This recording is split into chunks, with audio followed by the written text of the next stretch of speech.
Today, we'll be analysing accounts receivable. A receivable represents a business's claim on the assets of another entity. Account receivable is an amount owed by a customer who has purchased the company's product or service. Investors, creditors, or managers of a business are interested in how well a company manages accounts receivable. Receivable is an uncollected sale, and thus the company must question how well they collect their receivables, because in general, better collection means better management of receivables. Let's take a look at some accounts receivable analysis methods. First, the horizontal analysis. The horizontal analysis compares account balances and ratios over a period of time. For example, if a business was to compare its sales in 2019 to its sales in 2020. To do this, you subtract the prior year balance from the current year balance, and then divide this by the prior year balance. Here, I have made a business up known as Bailey's Diner for example purposes. We see the accounts receivable balances as of June 30th, 2019 and June 30th, 2020.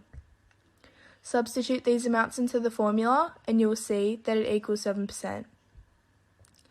After conducting this horizontal analysis, we can see that Bailey's Diner receivable balance increased by 7% in 2020. Now, let's take a look at vertical analysis. Vertical analysis restates each amount in the income statement as a percentage of sales. This analysis warns a company if the cost of goods sold or other expenses seem to be too high in comparison to their sales. The formula for this is the account balance divided by the total assets. Here, we divide Bailey's Diner's accounts receivable balance from 2020 by their total assets of $25,146 million, where we get 6%.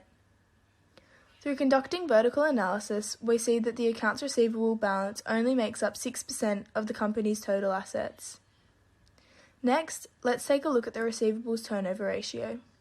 The receivables turnover ratio is an accounting method used to quantify how effectively a business extends credit and collects debt on that credit.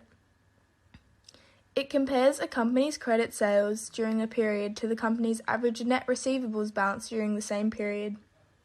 To calculate this, we divide a company's credit sales by average receivables.